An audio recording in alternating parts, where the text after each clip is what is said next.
You are looking at a live view of the Falcon Heavy. Yes, the Falcon Heavy on historic pad 39A at Kennedy Space Center, awaiting liftoff at 3:45 p.m. local time. Welcome to our live launch webcast. My name is Lauren Lyons. I'm an engineer in our flight reliability department here at SpaceX, and I am so excited to be here with you today, along with my co-hosts, bringing you coverage of the first ever test flight of Falcon Heavy.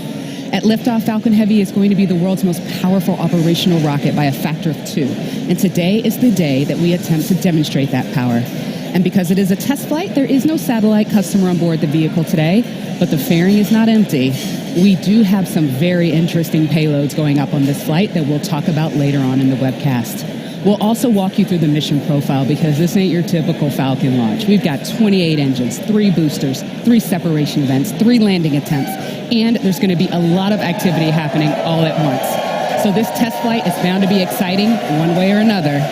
All right, we've got a ton to walk you through today, so let's get going. Hi, I'm Michael Hammersley, a materials engineer in the avionics department. We're very excited. I'm sure you can hear it. To my right, we have a live view of Falcon Heavy on the pad at Kennedy Space Center. Falcon Heavy is essentially 3 Falcon 9 rockets all strapped together, which means it can carry much larger payloads not only to Earth orbit, but to the Moon and Mars as well. So like Falcon 9, Falcon Heavy is a 2-stage launch vehicle. The big difference is that the first stage in Falcon Heavy is comprised of 3 cores, while Falcon 9 has only 1. Now, each one of these 3 cores has 9 M1D engines, making for a total of 27 engines overall. Altogether, those engines produce 5 million pounds of thrust, which is equal to 18 747s at takeoff. In fact, the engines are producing so much power that we don't run them at full thrust all at once. So during ascent, Falcon Heavy will throttle its thrust up and down in both the side and the center cores in order to balance the aerodynamic and structural loads on the vehicle. So about halfway through the first stage's burn, the 2 side boosters will separate and come back to Earth for a simultaneous landing at Cape Canaveral Air Force Station. More about that a bit later.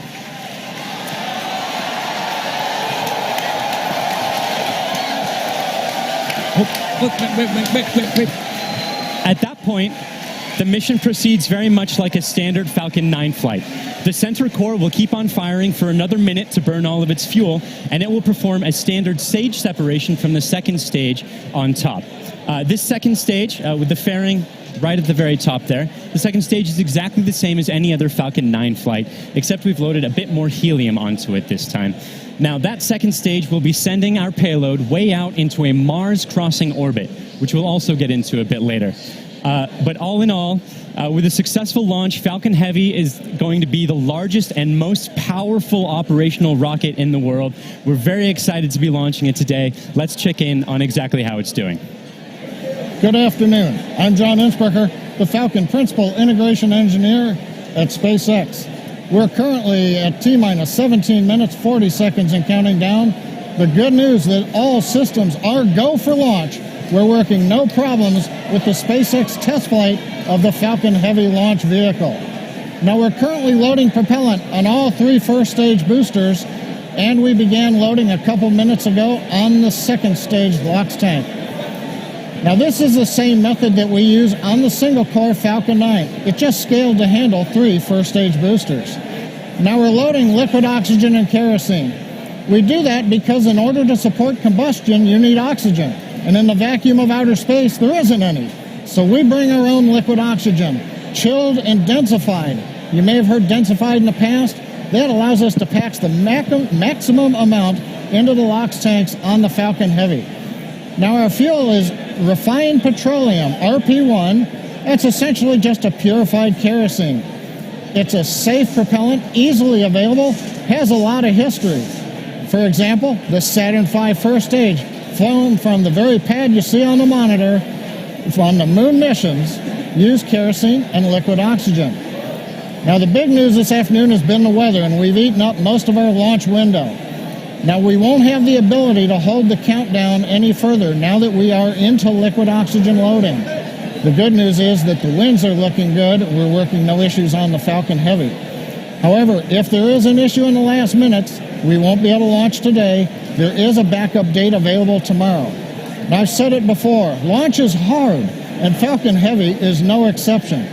We're essentially counting down 3 rockets simultaneously. So the SpaceX team is going to be conservative in case anything pops up in the last minutes. But as the energy and the enthusiasm from the team gathering below me outside of Mission Control Center X is growing, we are go at T-minus 15 minutes and 40 seconds and counting. My name is Brian, and I'm part of the software team here, and I'm standing just outside Mission Control as the crowd gathers behind me. We're all anxiously awaiting this very first test flight of Falcon Heavy. Now, today, SpaceX has over 6,000 employees in locations across the country, but it wasn't always like that. Now, when SpaceX was first founded in 2002, it was just a small group of engineers who believed that they could reduce the cost of exploring space, but had never actually built a rocket themselves.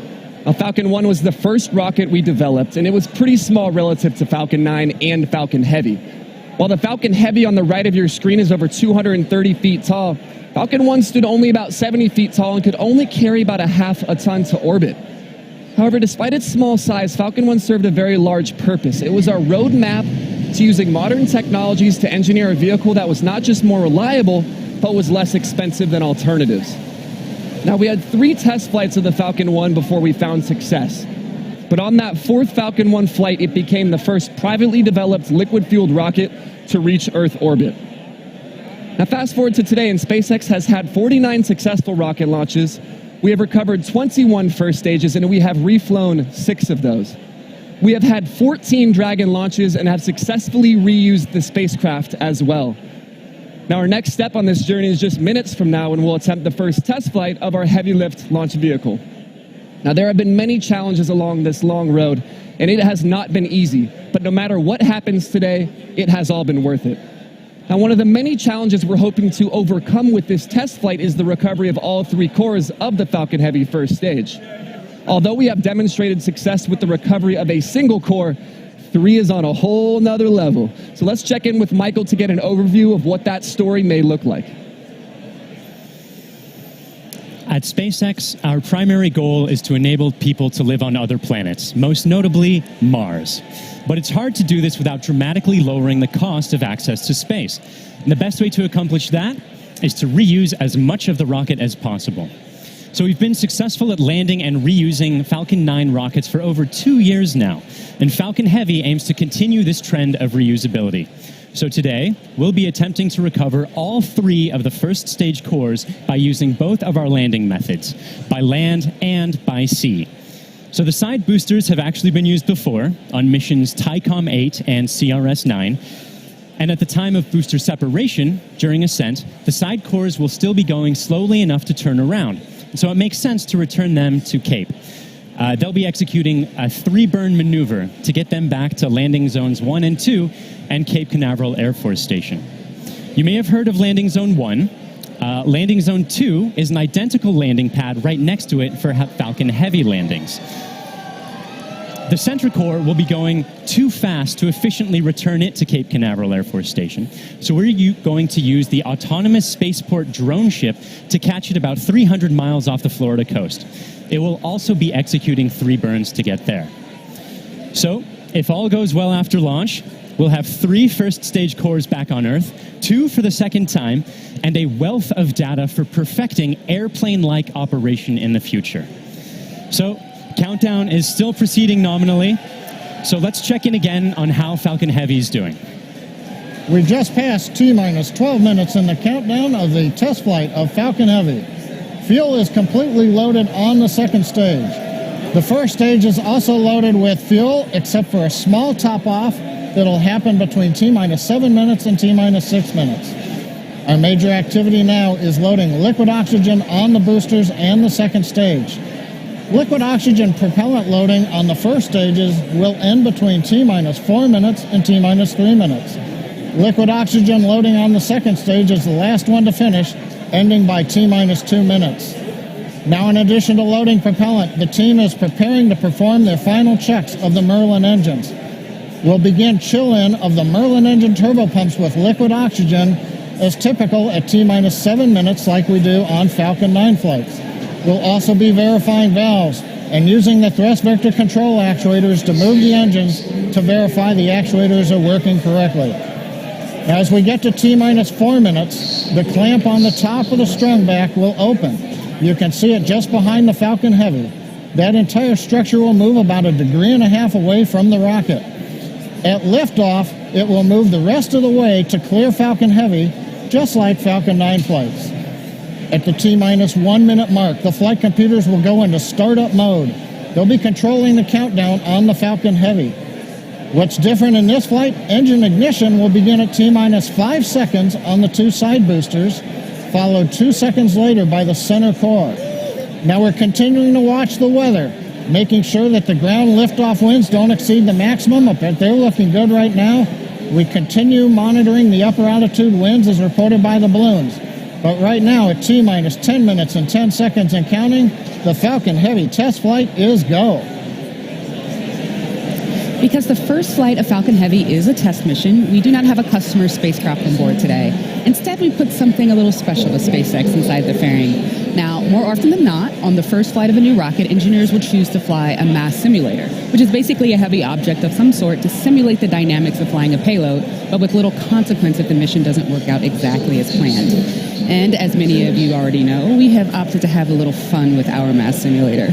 Stacked inside the fairing is Elon's cherry red Tesla Roadster, and inside of it, a passenger. His name is Starman, but don't worry, he's not human. But he is donning the SpaceX-designed spacesuit that our human astronauts will be wearing on Crew Dragon. And if all goes well today, we hope to get some live views of it as it makes its way into space. Now, in addition to the Roadster, you might also catch a glimpse of a smaller passenger, which is a tiny little Hot Wheel Roadster carrying a tiny little Starman, which is a little Easter egg for today's mission, so keep your eyes peeled for that. But those are not the only payloads we're flying today. Secured inside the Roadster is another really special passenger called an ARC. An ARC is a 5D laser optical quartz storage device, which is essentially a high-tech, high-data storage unit that can survive in the harsh environment of space. It's built by the ARC Mission Foundation, which is an organization whose purpose is to store libraries of human knowledge and data on these devices and send them off into space with interplanetary travelers, thus preserving human achievements well beyond Earth. On the ARC that's being launched today, the Foundation has stored Isaac Asimov's classic sci-fi series, The Foundation Trilogy, which was the original inspiration for the ARC mission. And given that making humanity a multiplanetary species is the core purpose of SpaceX, launching an ARC on this mission just seemed fitting. And last but certainly not least, a little something special for our hardworking SpaceX team. Mounted on the payload attach fitting, which is the structure that holds the Roadster onto the second stage, there's a plaque on which the names of over 6,000 of our SpaceX employees are engraved. The work that goes into designing, building, testing, and launching a vehicle of this sort is no small feat, and we are super excited to be a part of the Roadster's billion-year journey through the solar system. As Lauren just mentioned, if all goes well today, Falcon Heavy will put the Roadster on board into an Earth-Mars orbit around the Sun on a journey that could last for 1 billion years. Now, on a universal scale, this means that the Roadster will be tracing the shape of an ellipse with the Sun at one of its fixed points, or one of its foci. And we call this heliocentric because it is sun-centered. The outermost distance on that same ellipse will intersect the path that Mars takes while it is on its own journey around the Sun. That's quite far away. That will reach a maximum distance from Earth of over 400 million kilometers. In Earth terms, that's about the same as a trip around the equator 10,000 times. Now, during its journey, the Roadster will also reach a maximum velocity of nearly 40,000 kilometers per hour, or about 20 times faster than a speeding bullet. Now, as we said, it should stay up in orbit around the Sun for about 1 billion years, and it's a very long, exciting road ahead, and we are thrilled to be able to take the first steps on that journey just 5 minutes from now.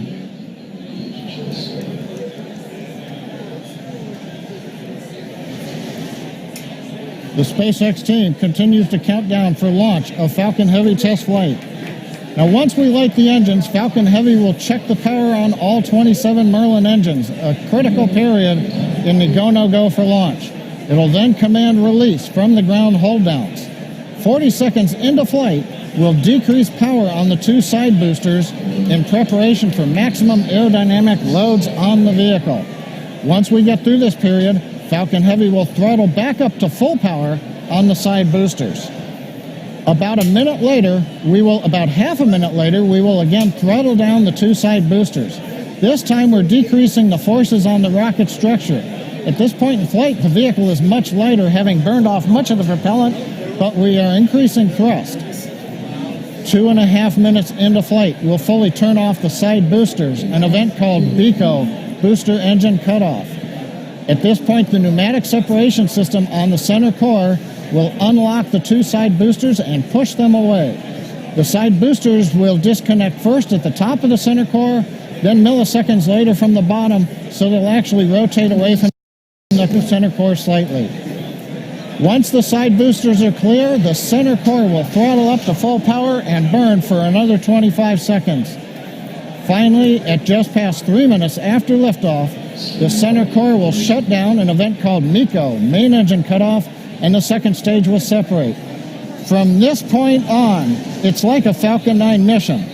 The fairing will separate, the MVAC-D upper stage engine fires, eventually sending the stage and payload out into the solar system to orbit around the sun. So that gives you a feel for the sequence of events we're planning on today's flight. So now, at T-minus 4 minutes 45 seconds and counting, let's witness the test flight of Falcon Heavy.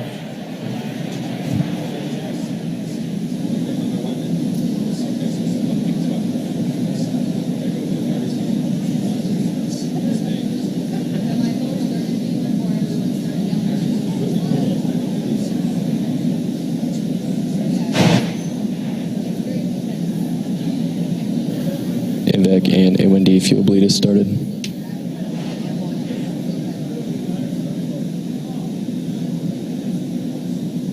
Stage 2 cradle arms are open. Throttling to close up.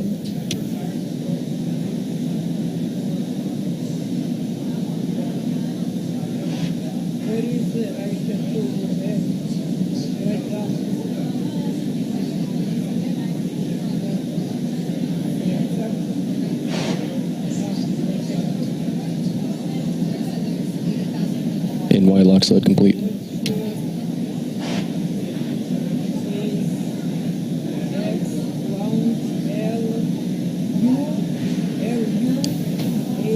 PY lock sled throttling to close up.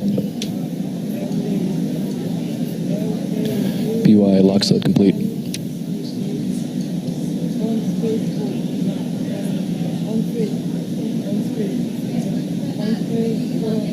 Stage 2 TVC motions nominal.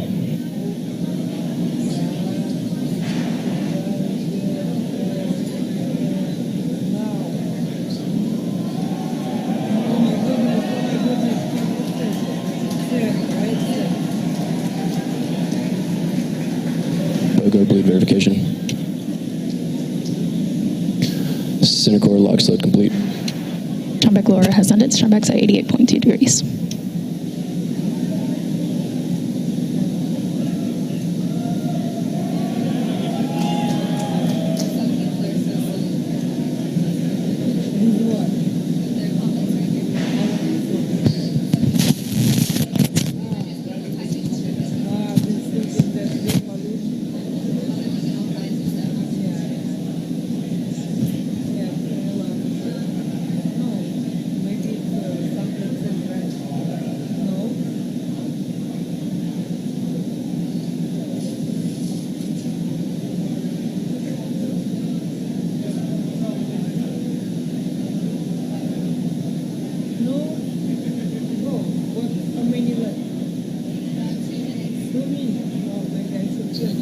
Stage 2 lock sled complete. Falcon Heavy prop load is complete.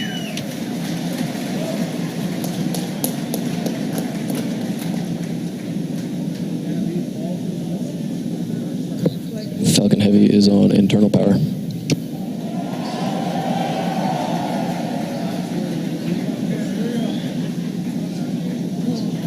Vehicles in self-align. Ground gas close has started. Falcon Heavy gas loads are complete.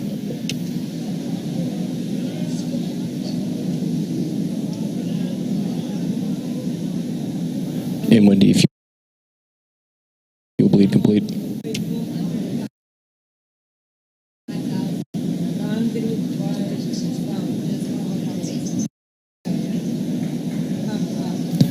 M1D engine chill is complete. AFTS is ready for launch. Ground gas closeouts are complete. Falcon Heavy is in startup.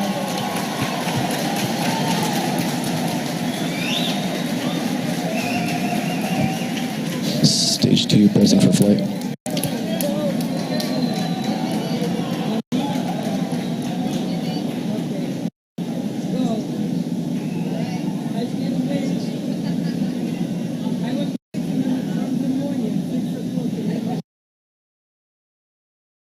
Nice, 30 seconds.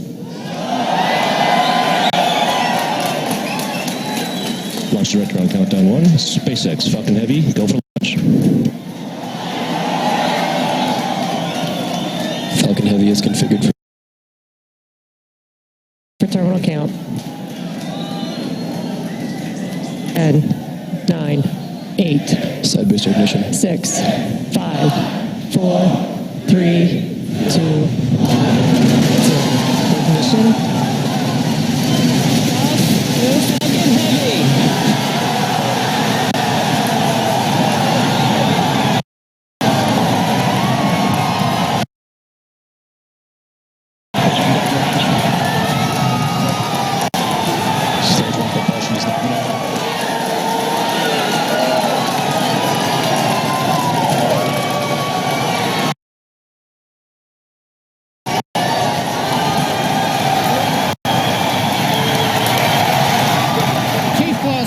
Seconds, if you can hear me over the cheering. Falcon Heavy heading to space on our test flight. Building on the history of Saturn V Apollo, returning pad 39A to interplanetary mission. We're getting ready to throttle down for max Q.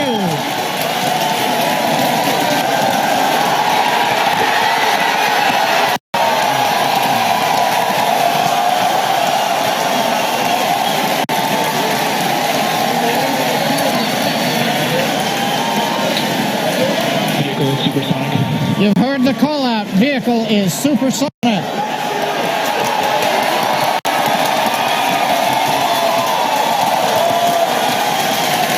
Side boosters are now throttling back up to full Vehicle has power. reached maximum dynamic pressure. We're past max Q, the period of maximum loads on the vehicle. Next up, we'll be waiting for the side boosters to begin to throttle down prior to booster engine cutoff and separation. 2.5 minutes flight.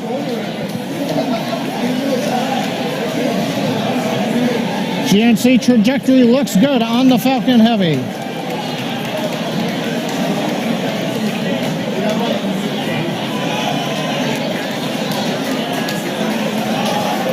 Reports show that the M1D engine performance is nominal. Conduct engine chill has begun.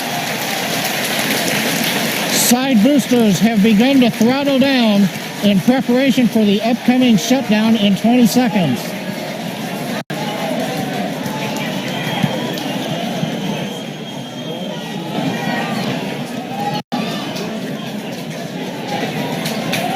Major event coming up with side booster shutdown and separation. Inside shutdown. Side boosters. Center. South enough. S1 keeps going.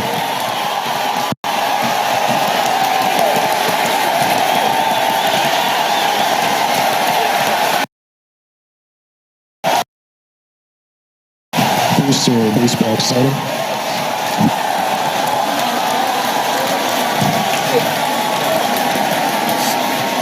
Successful separation. We're coming up on Miko and shutdown.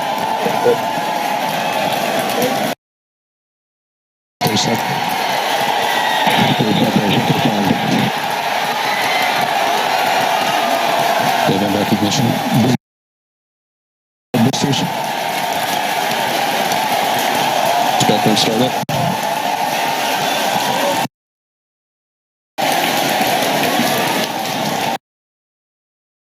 Bearing separation. Center core side on power, also we're good.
Wow, did you guys see that? That was awesome. That's the only thing I can really say right now. Absolutely wild. I got nothing else. Oh, man. Recapping all the great things that you just saw there.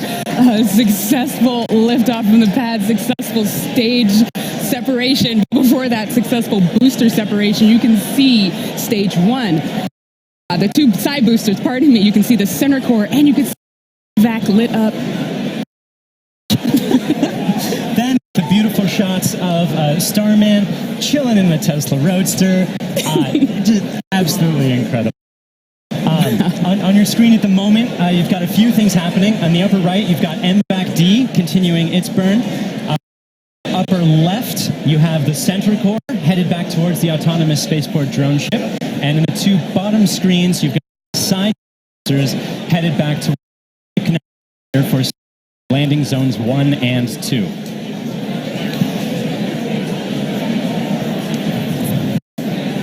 The next step coming up for the side boosters and the center booster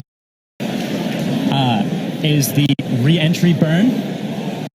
That's going to slow it down, or slow all the boosters down from way faster than the speed of sound to just faster than the speed of sound in order to reduce some of those aerodynamic forces and heating that occurs when you're moving that quickly through the atmosphere.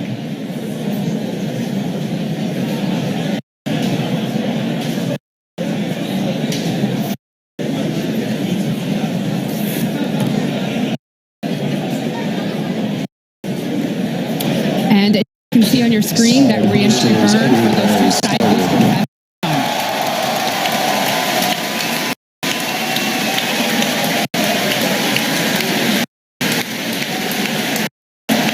Side boosters entry burn shut down.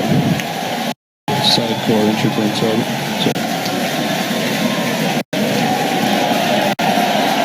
The center core in the upper left of your screen performing its own re-entry burn. You can see the edge of Cape Canaveral in the side booster cameras as those are coming in. Yes, PY and NY side boosters have saved. Center core entry burn shutdown. And even though those look very similar, those two boosters' views, those are actually representing different boosters. And they're heading towards Earth. They're about to begin their landing burns. We'll hopefully be able to bring you a nice footage of that. Both side boosters transonic. And watch for landing lights deploy at the tail end of that landing burn.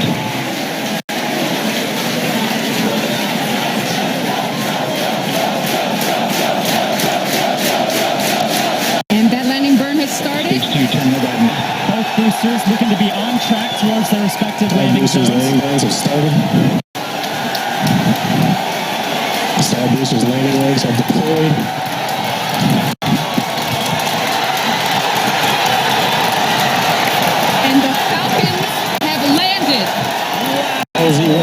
Heavy 2, both side boosters on touchdown. Landing off is move on to 11 by 1 recovery 1 and recovery 2. And coming up very shortly, the Center Core will be attempting its landing on the autonomous spaceport drone ship. You may also be hearing the second engine cut off. Oh, check on your screen. Sometimes this footage goes out when it approaches the drone ship and the heavy vibrations make it lose signal. We're crossing our fingers that's not the case right now. Stage 2, nominal parking orbit insertion. So it looks like the landing is happening at the moment. We have lost signal. We're hoping that signal comes back shortly. Oh, man. Yeah, as Michael mentioned earlier with the vibrations of the rocket and how it shakes up the cameras that are on the drone ship, sometimes we do lose signal or shakes up the antennas. Oh, and we've just gotten confirmation. Oh. We're waiting to hear what happens, and so we're listening in, and we're still waiting to hear. We'll let you know as soon as we find out. You'll know. People are cheering, but we'll get the call and know hopefully very, very soon how that Center Core is doing, whether it's standing up proud on that drone ship or not. Meanwhile, other two landings.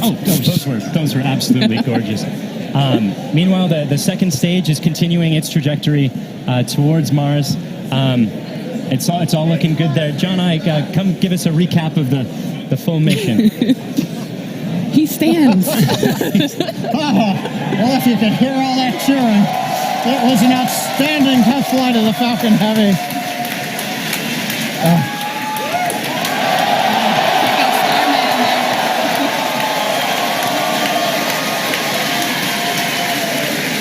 Cameras cycling right now. Live views coming down from low Earth orbit. The second stage successfully got there, and it got there as the culmination of a great Falcon Heavy test flight. We lit 27 engines, throttled the boosters up and down. We separated the side boosters. They came back spectacular, simultaneous landing. The Center Core did its job. The second stage did it. Everything that you could want in a test flight, we got here. Now we're just looking for the icing on the cake to find out what happened on the drone ship. But all in all, an outstanding test flight for Falcon Heavy. Wow, what an absolutely momentous occasion. Thank you so much to the range for contributing their expertise to today's launch, the FAA for the licenses to launch and land those boosters, as well as the rest of Falcon Heavy. And thank you to you, the viewers, for joining us for a really, really cool moment here. And to find out what happened with the Center Core and what's going on with Starman as he makes its journey through space and all of our other launches, you can visit us at SpaceX.com and follow us on social media on LinkedIn and Twitter. If you would like to join us on exciting projects like these, please visit SpaceX.com/careers. From the entire grateful team here, thank you again for joining us. We'll see you next time.